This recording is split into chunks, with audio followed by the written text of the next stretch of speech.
Raka mengusap lehernya yang terasa dingin meski matahari belum sepenuhnya tenggelam. Senja itu berbeda, lebih sunyi, lebih berat. Langit berwarna jingga tua, seperti luka lama yang kembali terbuka. Ponselnya bergetar di dalam saku. Dret, sebuah notifikasi masuk dari aplikasi pengiriman. Order baru. Tujuan, tidak terdeteksi. Lokasi, titik di tengah hutan karang angker. Catatan, antarkan sebelum bulan tepat di atas kepala. Alis Raka berkerut.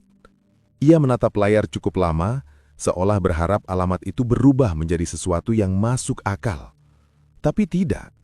Hanya sebuah titik merah kecil di kawasan hutan yang bahkan warga sekitar pun jarang lewati.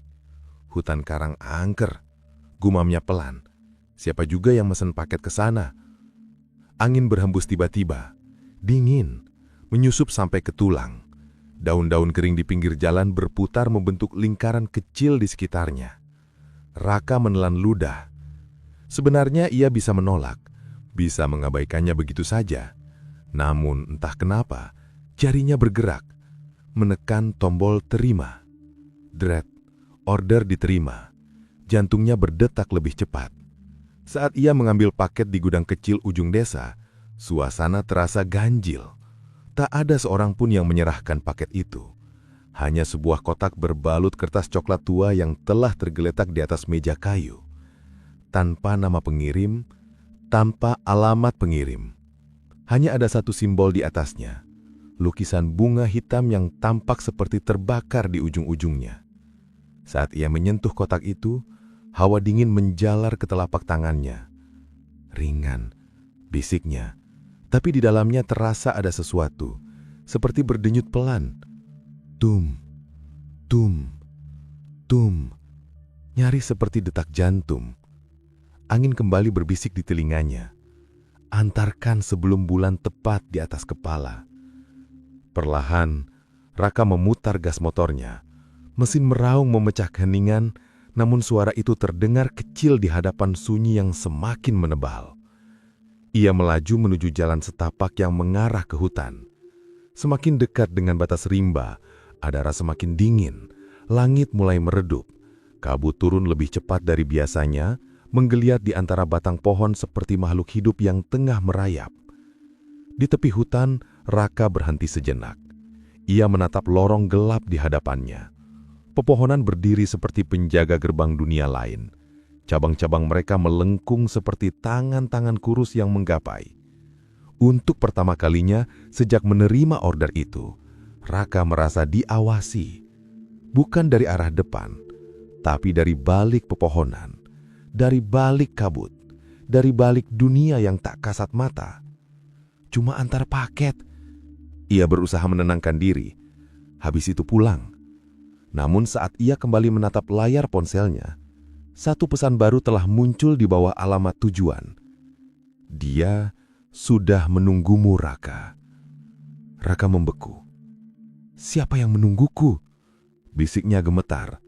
Angin mendesah, lebih pelan, lebih dekat ke telinganya, seolah menjawab, gadis berbaju putih. Dan tanpa tahu mengapa, Raka menyalakan motornya kembali. Lalu perlahan, ia pun memasuki hutan itu. Raka mulai berkendara perlahan. Di awalnya, jalan masih berupa aspal retak yang biasa dilewatinya setiap hari. Namun, setelah beberapa meter, permukaan itu mulai berubah. Aspal menghilang, berganti tanah padat yang lembab, dipenuhi jejak ban lama yang entah sudah berapa hari tak dilewati. Seperti jalan yang ditinggalkan, gumamnya. Lampu-lampu jalan berdiri di kiri kanan, tapi saat ia melaju semakin jauh, satu persatu mulai padam. Tok, tok, tok.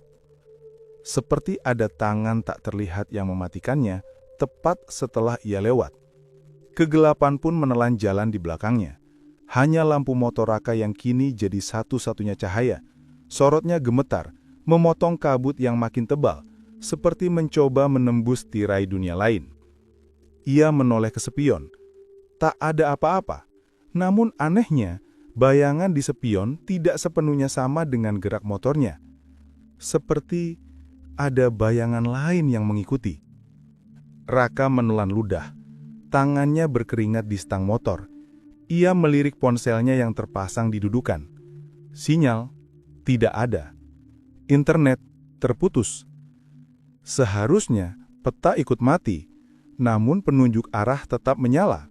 Garis biru bercahaya samar di layar menunjuk lurus ke depan, menuju sebuah tanda yang kini muncul jelas. Hutan bambu. Hutan bambu. Napasnya tersekat. Setauku di sekitar sini nggak ada hutan bambu. Dan seolah menjawab keraguannya, suara baru pun muncul di sekitarnya. Krek, krek, krek. Bukan suara angin, bukan pula suara binatang. Lebih mirip sesuatu yang berjalan pelan di antara rumpun bambu. Saat jalannya berbelok, Raka melihatnya. Batang-batang bambu menjulang tinggi di kiri dan kanan, rapat seperti dinding istana. Pucuknya menghilang dalam kabut, dan daunnya saling bergesekan, menciptakan bisikan panjang yang menggema di atas kepalanya. Brsh, brsh, seolah ribuan suara sedang berbisik bersamaan. "Ada orang!" serunya, suaranya tenggelam dalam kesunyian. Tak ada jawaban, hanya suara bambu dan detak jantungnya sendiri. Duk, duk, duk. Paket di jok belakang tiba-tiba terasa lebih berat. Ia bisa merasakan hawa dinginnya menembus jaket. Bahkan, untuk sesaat, Raka merasa ada jari halus menyentuh tengkuknya. Ia langsung menoleh cepat. Tak ada siapapun. Namun, di antara batang-batang bambu itu, ia melihat sesuatu bergerak, putih, perlahan menghilang di balik kabut. Seperti bayangan seorang gadis, berjalan tanpa menyentuh tanah. Mungkin cuma mata capek, bisiknya gemetar. Tapi, sebelum pikirannya selesai menenangkan diri, ponselnya kembali hidup sebentar. Semburat cahaya muncul di layar, disertai satu pesan baru. "Jangan berhenti, Raka. Teruslah datang padaku." Di bawah pesan itu, tertera satu nama pengirim. Gadis Bunian. Raka membeku di atas motor. Angin berhenti berhembus. Daun bambu membeku di udara. Dunia seolah menahan napas bersamanya. Lalu, dari kejauhan, terdengar suara langkah kaki yang sangat pelan. Bukan dari depan, tapi dari belakangnya. Di tepi jalan sempit yang diapit rumpun bambu, berdiri seorang gadis berbaju putih. Gaunnya panjang menjuntai, tapi ujung kain itu tak pernah menyentuh tanah. Ia melayang beberapa jengkal di atas debu, seakan hukum alam lupa bekerja padanya. Rambutnya hitam, panjang, tergerai seperti air malam yang tumpah ke bumi. Wajahnya cantik, terlalu cantik untuk tempat seperti ini. Namun kecantikannya bukanlah kecantikan yang menenangkan, melainkan kecantikan yang membuat siapapun sadar bahwa yang dilihatnya bukan manusia. Matanya menatap lurus ke arah Raka. Tidak berkedip, tidak berkaca-kaca, tidak bernafas. Hanya tatapan kosong yang penuh ribuan kesedihan dan sesuatu yang lebih dalam, lebih gelap. Motor Raka perlahan berhenti dengan sendirinya. Mesin mati seakan dihisap oleh kekuatan tak terlihat. Sunyi. Kabut mengelilingi mereka berdua seperti dinding. Akhirnya, kau datang. Suara sang gadis bergema pelan. Bibirnya nyaris tak bergerak, namun kata-katanya terdengar jelas di telinga Raka. Bahkan di dalam kepalanya. Raka ingin membalas. Ingin bertanya, "Siapa kamu? Kenapa tahu namaku? Apa yang kau inginkan dariku?" Tapi tenggorokannya terasa kaku, seperti dicekik tangan dingin dari dalam. Yang keluar hanya hembusan napas pendek yang gemetar. Sang gadis memiringkan kepalanya sedikit. Gerakan kecil, tapi terasa sangat tidak wajar. "Tak usah takut, Raka. Lanjutnya, kaulah yang kupanggil. Raka tercekak. Kau, siapa? Akhirnya ia berhasil berbisik. Gadis itu tersenyum tipis. Senyum yang indah, namun dingin dan menyimpan luka sangat lama. Aku yang menerima paketmu. Bukan tubuhku, tapi hatiku. Bisiknya pelan. Angin kembali berhembus. Daun bambu bergesekan lebih keras, seperti suara orang berbisik di kejauhan. Raka menoleh ke jok belakang. Paket itu kini memancarkan cahaya samar keunguan dari sela-sela kertas coklatnya. Ah, apa itu sebenarnya? Suara Raka bergetar. Hati yang telah lama disembunyikan. Jawabnya sendu. Dan kau yang membawanya kembali ke tempat seharusnya. Seketika kabut di belakang sang gadis perlahan terbuka, memperlihatkan sebuah jalan setapak baru yang sebelumnya tak ada. Jalan itu sempit dan gelap, mengarah ke dalam hutan yang lebih lebat, lebih pekat, lebih sunyi dari bagian manapun. Hutan ini bukan milik manusia, Raka. Setiap manusia yang masuk terlalu jauh, tak pernah kembali. Ia menatapnya dalam-dalam. Tapi kau berbeda. Nada suaranya berubah lembut. Hampir penuh harap. Kau dipilih. Jantung Raka berdebar makin cepat. Dipilih? Untuk apa? Tanyanya hampir tak terdengar. Sang gadis mengangkat tangannya perlahan, menunjuk ke arah jalan setapak itu. Untuk mengantarkan bukan hanya sebuah paket, tapi nasibmu sendiri. Dan saat kalimat itu berakhir, di balik tubuh sang gadis, di antara kabut dan pepohonan, Raka melihat bayangan lain mulai bermunculan. Sosok-sosok tinggi kurus berdiri diam, mengawasi. Matanya menyala redup dalam kegelapan. Bukan manusia, bukan pula hewan, bunian. Dan mereka semua sedang menatapnya. Gadis itu menyuruh Raka membuka paket itu di hadapannya. Tidak sekarang, tidak nanti, tapi saat itu juga. Tangan Raka gemetar saat ujung jarinya menyentuh tali coklat yang mengikat bungkusan itu. Begitu disentuh, sesuatu di dalamnya berdenyut, perlahan teratur. Seperti jantung manusia. Duk, duk, duk. Hangat, basah, hidup. Raka menelan ludah, dahinya dipenuhi keringat dingin. Ini tidak mungkin hanya imajinasi. Ia bisa merasakan getarannya menjalar dari ujung jari hingga ke tulang lengannya. Apa ini sebenarnya? Suaranya serak, nyaris tidak terdengar. Gadis itu menatapnya dengan senyum tipis, namun sorot matanya dalam, terlalu dalam untuk manusia. Itu bukan barang, katanya pelan. Itu milikku yang dicuri oleh alam. Angin dingin tiba-tiba berembus, menggoyangkan dedaunan kering di sekitar mereka. Lampu jalan berkedip sekali, 2 kali, lalu kembali redup. Jalanan itu kini terasa asing, seperti dunia lain yang hanya berisi mereka berdua. Sudah lama ia diambil dariku. Lanjutnya, suaranya terdengar seperti gema dari dasar sumur tua. Dikurung antara dunia manusia dan duniaku. Raka menelan ludah, dahinya dipenuhi keringat dingin. Ini tidak mungkin hanya imajinasi. Ia bisa merasakan getarannya menjalar dari ujung jari hingga ke tulang lengannya. Apa ini sebenarnya? Dengan jari gemetar, ia mencoba mengendurkan simpul tali. Begitu simpul itu terbuka sedikit, duk, paket itu berdenyut lebih keras. Sesuatu di dalamnya bergerak, seolah sadar bahwa ia akan dibebaskan. Raka baru menyadari satu hal yang membuat tubuhnya membeku sepenuhnya.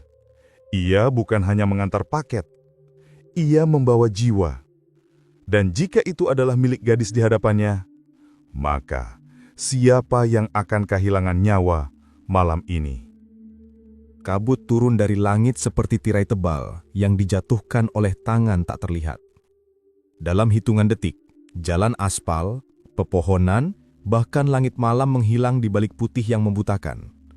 Bau tanah basah dan bunga liar yang memabukkan memenuhi udara. Lalu, retakan terdengar dari bawah tanah. Krak, krak. Tanah di depan Raka pecah perlahan, membentuk garis panjang berwarna hitam pekat. Dari celah itu, muncul akar-akar raksasa, meliuk, bergerak, seolah hidup. Akarnya sebesar batang pohon, bertekstur kasar, berkilau seperti dilapisi air. Raka mundur satu langkah, tapi kakinya serasa lengket ke tanah. Di tengah retakan itu, perlahan terbentuk sebuah gerbang. Bukan gerbang besi, bukan gerbang kayu, melainkan lengkungan akar dan cahaya kebiruan yang berputar di dalamnya, seperti pusaran langit yang terhisap ke bumi. Di baliknya, samar-samar terlihat dunia lain. Langit berwarna ungu tua, pohon-pohon menjulang tinggi dengan daun keperakan. Cahaya mengambang di udara seperti kunang-kunang yang membeku. Gadis berbaju putih itu melangkah maju ke arah gerbang. Kali ini, kakinya tidak lagi melayang, ia benar-benar menapak. Namun tanah yang ia sentuh berubah menjadi bunga putih pucat. Raka memanggilnya dengan suara gemetar. "Tunggu, siapa kamu sebenarnya?" Gadis itu berhenti sejenak di ambang cahaya. Rambutnya berkibar lembut meski tak ada angin. Ia menoleh kepada Raka.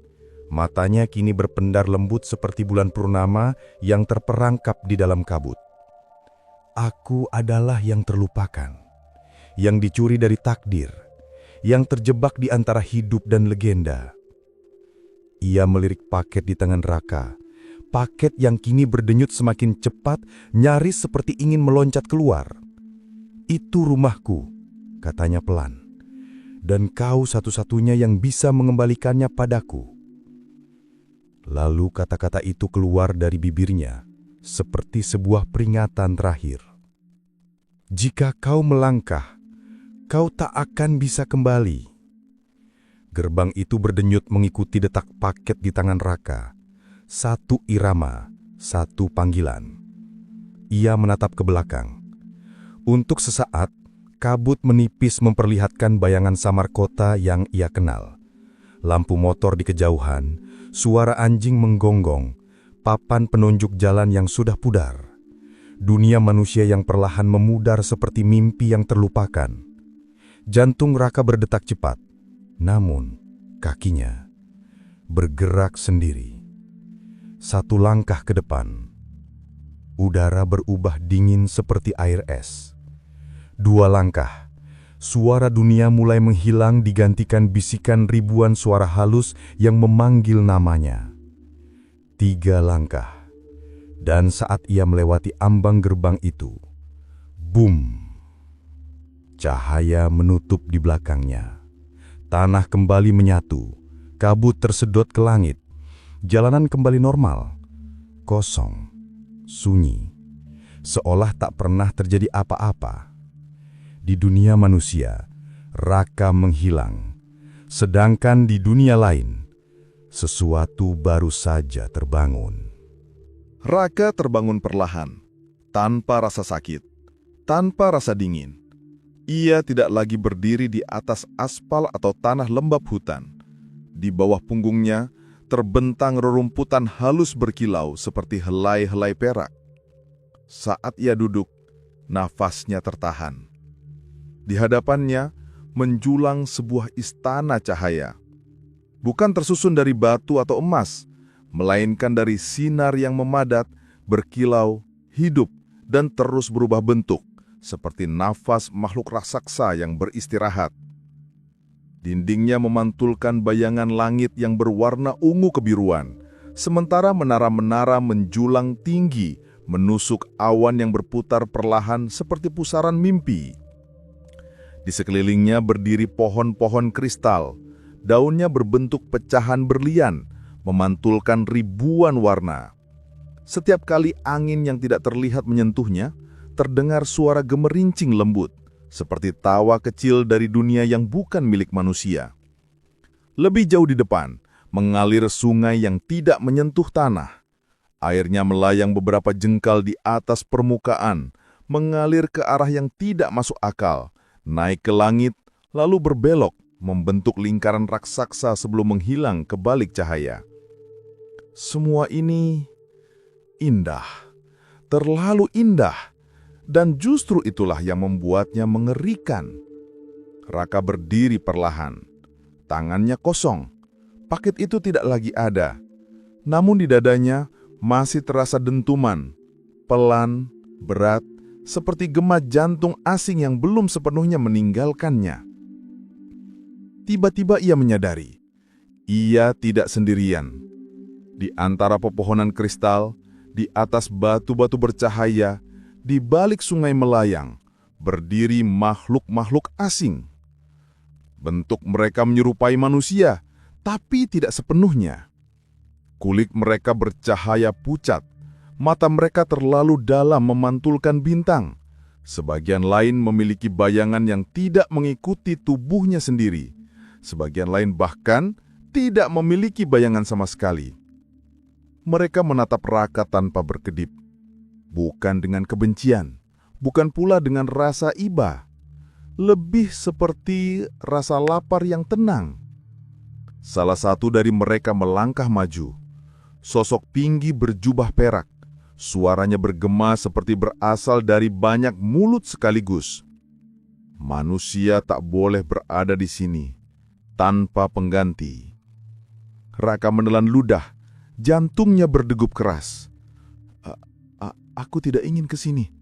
Aku hanya mengantar paket. Beberapa makhluk tersenyum tipis, senyum yang tidak menyentuh mata.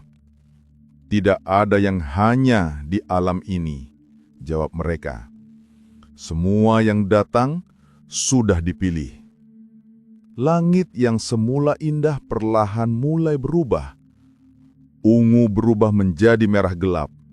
Bintang-bintang memudar satu persatu. Udara menjadi berat, seolah ditekan oleh sesuatu yang sangat besar. Dari kejauhan, terdengar suara langkah pelan. Namun setiap langkahnya membuat tanah bergetar. Duk, duk, duk. Makhluk-makhluk itu menunduk serempak. Wajah mereka berubah tegang, penuh hormat dan takut. Cahaya di istana meredup. Dari balik kabut merah, muncullah sosok yang jauh lebih tinggi dari yang lain.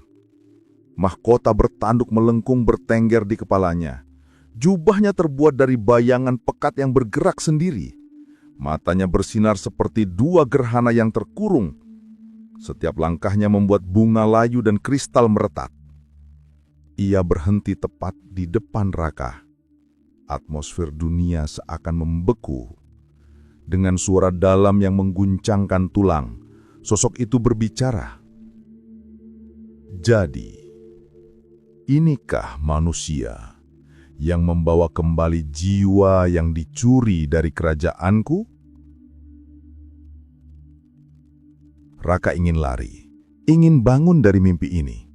Tapi ini bukan mimpi. Seketika ia mengerti satu hal. Ini adalah Raja Bunian, dan keputusan hidupnya akan ditentukan di sini.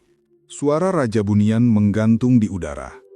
Bukan sekedar terdengar, tapi menekan seluruh alam. Seakan setiap kata mengikat langit dan tanah. Satu jiwa bebas. Satu jiwa harus tinggal. Angin berhenti bergerak. Sungai melayang membeku di udara. Daun-daun kristal terdiam di tengah gemerincing terakhirnya. Waktu seolah berhenti. Di samping singgasana cahaya, perlahan muncullah sosok yang begitu dikenal oleh Raka. Gadis berbaju putih itu. Namun kini, ia tidak lagi tampak sebagai bayangan di tepi hutan.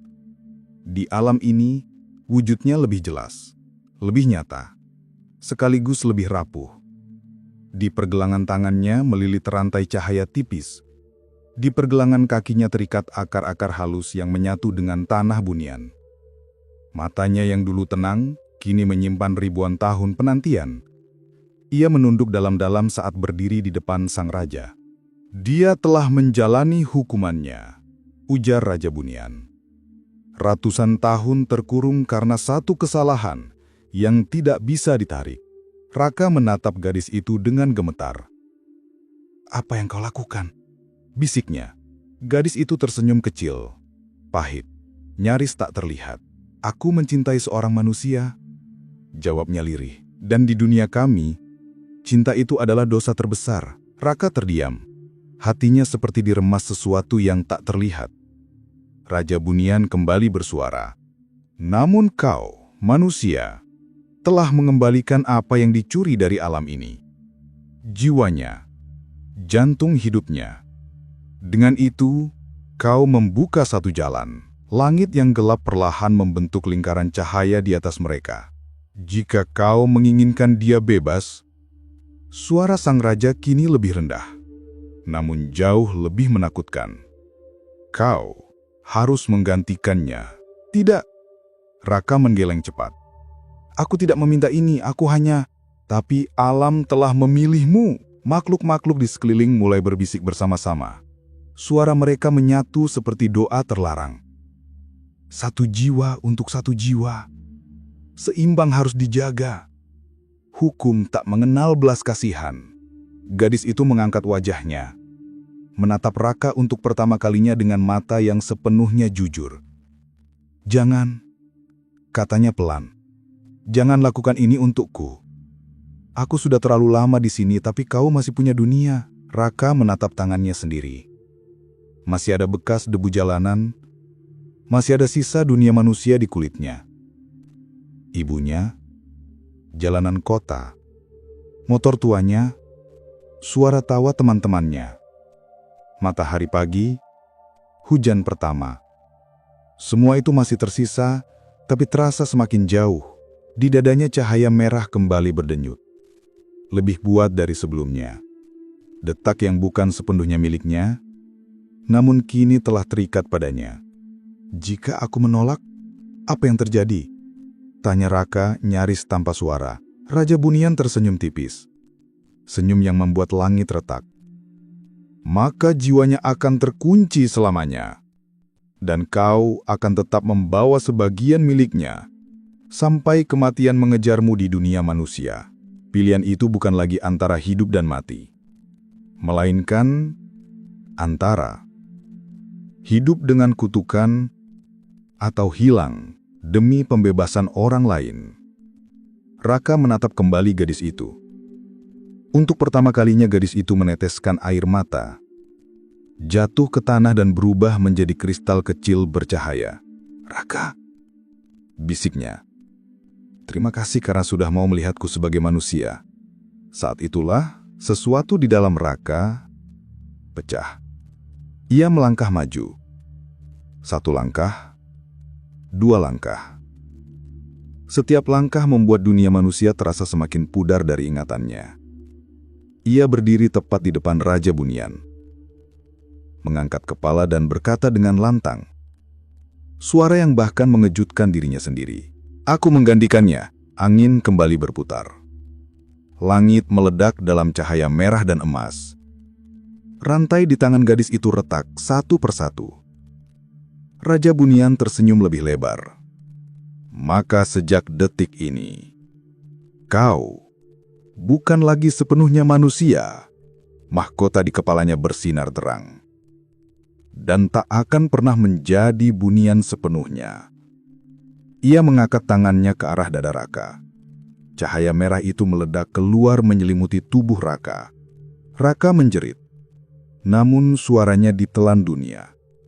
Dan di saat bersamaan, di dunia manusia, motor paket itu jatuh ke tanah di tepi hutan, tanpa pengendara. Raka menatap gadis itu untuk terakhir kalinya sebagai manusia. Di matanya yang basah, tak ada lagi ketakutan, tak ada lagi ragu. Hanya satu hal yang tersisa, kepastian. "Aku hanya driver biasa, bukan pahlawan, bukan pula orang penting. Tapi, aku tak ingin lagi ada yang terkurung seperti ini." Cahaya merah itu melayang di antara mereka seperti jantung yang terlepas dari tubuh, berdenyut pelan menunggu tuannya yang baru. Gadis itu menggeleng. Air matanya jatuh satu persatu. "Jangan, Raka. Aku tidak pantas menerima pengorbanan ini." Namun Raka tersenyum tipis. "Mungkin bukan soal pantas atau tidak. Mungkin ini memang alasan kenapa aku tersesat di sini." Ia mengulurkan tangan dan menggenggam cahaya itu. Seketika dunia seakan tersedot ke dalam keheningan mutlak. Tidak ada suara, tidak ada angin, tidak ada napas. Ujung jarinya membeku, lalu dingin itu merambat ke telapak tangan, ke pergelangan, ke lengan, ke dada. Raka terhuyung.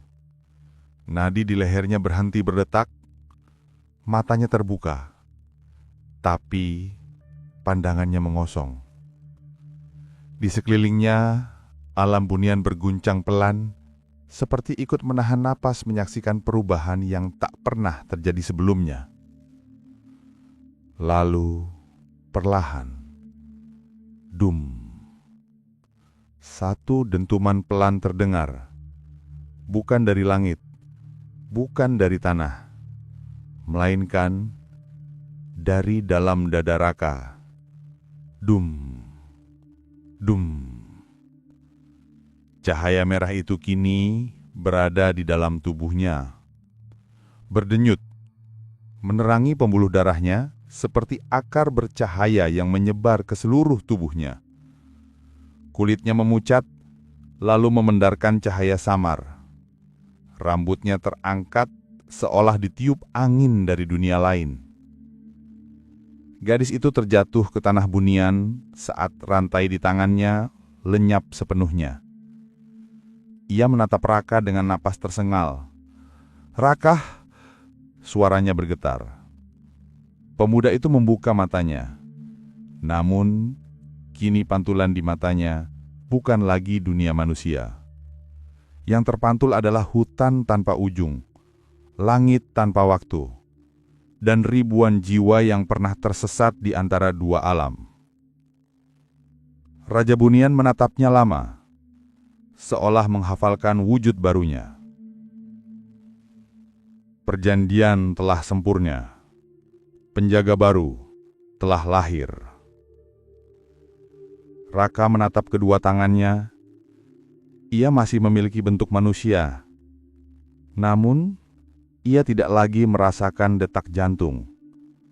Yang ada hanyalah denyut cahaya. Ia melangkah sederhana ke arah gadis itu. Setiap satu langkah, akar-akar menyibat jalan. Setiap satu helaan napas, langit merespon. "Aku tidak bisa kembali, kan?" tanyanya pelan. Gadis itu menggeleng-geleng, menangis tanpa suara. "Tidak, tapi aku yang kini bebas." Raka mengangguk pelan. "Kalau begitu, disinilah aku akan berdiri." Ia menoleh ke arah hutan yang pekat di batas alam bunian, ke arah dunia manusia yang sudah tertutup selamanya baginya. Supaya tak ada lagi yang salah jalan seperti aku. Cahaya di dadanya berdenyut lebih kuat. Dum, dum, dum. Kini itu bukan jantung. Itu adalah segel. Itu adalah kutukan. Itu adalah tugas. Dan di saat yang bersamaan, di dunia manusia, motor Raka ditemukan tergeletak di tepi hutan. Mesinnya masih hangat. Lampunya masih menyala. Namun tak ada jejak pemiliknya. Tak ada suara. Tak ada tubuh. Hanya satu hal yang tersisa di tanah berlumpur. Jejak kaki yang berhenti tepat sebelum kabut. Dan di kejauhan, di antara batang bambu, seperti ada bayangan pemuda berdiri, memandang desa. Dengan dada yang menyala merah pelan, menunggu, menjaga, menjadi milik hutan selamanya. Keesokan harinya, kabut belum sepenuhnya menghilang saat beberapa warga desa yang hendak mencari kayu melihat sesuatu yang ganjil di tepi hutan. Sebuah motor terparkir rapi di pinggir jalan tanah. Tidak terjatuh, tidak rusak. Seolah pemiliknya baru saja turun sebentar dan akan kembali. Namun mereka tahu motor itu milik Raka. Mesinnya masih hangat, lampu depan masih menyala redup, spionnya berembun. Seperti baru saja menempuh perjalanan jauh dari dunia yang bukan seharusnya dilewati. Tetapi Raka tidak ada. Tidak di sekitar hutan, tidak di dalam semak, tidak pula di antara pepohonan. Yang ada hanya kesunyian dan suara dedaunan yang bergesekan perlahan seperti bisikan rahasia. Beberapa orang memberanikan diri memeriksa sekitar motor. Tak ada tanda perlawanan, tak ada jejak seret, tak ada darah. Hanya satu pasang jejak kaki yang berakhir tepat di batas hutan, lalu menghilang begitu saja. Seolah tanah telah menelannya. Dia masuk sendiri. Gumam seorang bapak tua dengan suara nyaris tak terdengar. Dan hutan memilih untuk tidak mengembalikannya. Paket yang seharusnya Raka antarkan juga menghilang. Tidak ada di jok. Tidak ada di tas pengantar. Tidak ada di sekitar motor. Beberapa orang bersumpah sempat mencium bau tanah basah dan bunga liar yang asing saat mendekat. Seperti aroma dari dunia lain. Sejak hari itu, sesuatu berubah di desa Sukaluru. Warga mulai menghindari jalan menuju hutan saat senja. Jika ada driver baru yang bertanya, benarkah ada jalan pintas lewat sini? Orang-orang akan langsung menggeleng pelan dan berkata, di sana bukan jalan, itu perbatasan. Tak ada driver yang mau lagi menerima order ke arah itu. Bahkan jika imbalannya berlipat ganda, bahkan jika alamatnya lengkap, bahkan jika pelanggan mengirim pesan berkali-kali. Karena terkadang, di sore tertentu, ketika kabut turun terlalu cepat dan angin berhenti mendadak, ponsel beberapa warga akan bergetar sendiri di dalam saku. Layar menyala, bukan pesan biasa, melainkan sebuah notifikasi aneh, tanpa pengirim, tanpa aplikasi. Order baru, satu paket menuju tengah hutan. Waktu antar, sebelum bulan berada tepat di atas kepala. Siapapun yang melihatnya, jantung mereka langsung membeku. Sebab mereka tahu, paket itu bukan untuk manusia. Dan hutan selalu menunggu penggantinya yang baru. Setiap senja, saat matahari tenggelam seperti ditelan bumi dan langit berubah jingga keunguan, kabut mulai turun perlahan dari kaki gunung, menyusup ke jalan setapak, merayap di antara batang-batang pohon, lalu menutup rapat batas antara desa dan hutan. Di waktu itulah, orang-orang yang terlambat pulang sering melihatnya.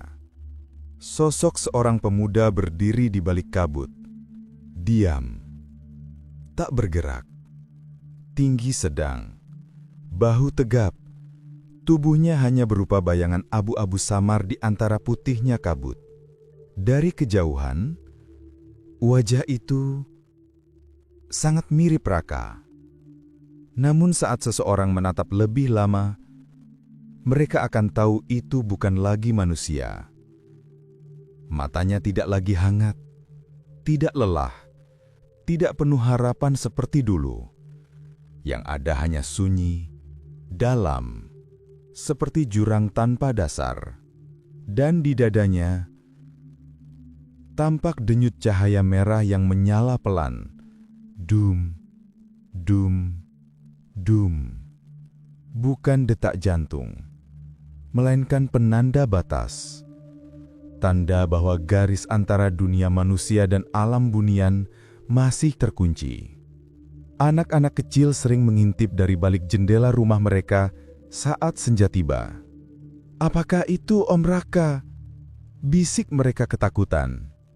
Para ibu segera menutup tirai dan menarik anak-anaknya masuk ke dalam rumah.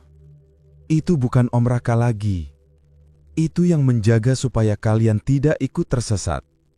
Kadang, jika ada orang yang nekat melangkah terlalu dekat ke arah hutan, sosok itu akan bergerak, bukan berjalan, bukan berlari, melainkan menghilang lalu muncul kembali beberapa langkah di depannya, menghalangi, mengusir, melindungi dengan cara yang mengerikan.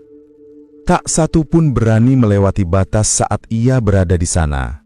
Dan yang paling aneh, pada malam-malam tertentu, ketika angin sangat tenang dan bulan menggantung penuh di atas kepala, sosok itu akan menoleh pelan ke arah desa, seakan mengenali tempat itu, seakan mengingat nama yang dulu pernah dimilikinya. Dari kejauhan, jika kau sangat berani dan sangat nekat, kau mungkin bisa mendengar bisikan yang terbawa angin. "Jangan masuk. Kembalilah." Bukan suara marah, bukan suara menyeramkan, melainkan suara seorang lelaki muda yang dulu hanya ingin mengantar paket terakhirnya dan pulang ke rumah dengan selamat. Namun takdir telah memilihnya. Kini, ia bukan lagi driver. Ia bukan lagi manusia biasa. Ia adalah penjaga perbatasan dua dunia. Penjaga yang tidak pernah tidur. Penjaga yang tidak pernah pergi. Penjaga yang akan selalu berdiri di sana sampai ada manusia lain yang cukup bodoh atau cukup berani untuk menerima order terakhir ke tengah hutan. Anak-anak kini diperingatkan orang tua. Bukan lagi soal hutan yang angker atau sungai yang katanya berpenghuni, melainkan tentang sesuatu yang kini berdiri sebagai penjaga di perbatasan dua dunia. Jika kau melihat motor menyala sendiri di tepi hutan, jangan dekati. Suara para orang tua selalu bergetar saat mengucapkannya. Bukan karena cerita lama, tapi karena beberapa di antara mereka pernah melihatnya sendiri. Motor itu berdiri tanpa penunggang. Mesinnya tidak berbunyi, namun lampunya menyala redup, berdenyut pelan, seperti mengikuti irama jantung. Dan di kejauhan, di antara kabut tipis yang menggantung malas di batang-batang pohon, tampak sosok seorang pemuda. Wajahnya seperti Raka, tapi matanya bukan lagi tatapan manusia. Dan jika ada pemuda memandangmu dari kabut, jangan tatap matanya. Karena mereka yang pernah nekat menatap balik, mengaku melihat bayangan hidup mereka sendiri di sana. Momen paling kelam, penyesalan terdalam, ketakutan yang paling disembunyikan. Tak lama setelah itu, pemuda berkabut itu akan menghilang. Namun, di tanah akan tertinggal satu hal. Bekas pijakan kaki yang menyala merah, lalu perlahan memudar seperti darah yang diserap bumi. Tak ada yang tahu apakah Raka masih memiliki hatinya sendiri, ataukah kini ia hanya wadah untuk kehendak sang Raja Bunian. Tapi satu hal mulai dipahami oleh para tetua desa, bahwa kesepakatan lama telah diperbaharui. Satu jiwa bebas, satu jiwa harus tinggal, dan kini ia sedang mencari pengganti berikutnya. Kini desa itu memiliki legenda baru. Bukan tentang harimau jadi-jadian. Bukan pula tentang kuntilanak atau suara tangisan di pohon tua. Legenda itu adalah tentang seorang driver paket yang mengantar bukan barang, melainkan takdir. Nama Raka mulai terlupakan dalam percakapan sehari-hari. Namun anehnya, semakin jarang disebut, semakin sering ia terlihat. Kadang di tikungan jalan sepi, kadang di antara pantulan jendela yang basah oleh hujan. Kadang hanya sebagai bayangan di kaca spion pengendara malam. Dan setiap kali itu terjadi, angin akan berhenti sejenak, seolah alam pun menahan nafas. Orang-orang berkata, Raka telah masuk ke alam bunian, dipilih atau mungkin terkutuk untuk menjaga keseimbangan dua dunia. Dan yang kembali ke dunia ini hanya motornya. Motor tua itu kini entah milik siapa. Kadang terlihat terparkir di depan rumah kosong. Kadang menghilang berminggu-minggu lamanya. Kadang muncul tiba-tiba. Mesin menyala sendiri, tanpa kunci. Tidak ada yang berani menyentuhnya lagi. Karena setiap orang yang pernah mendekat mengaku mendengar bisikan pelan di telinganya. Perjalanan belum selesai.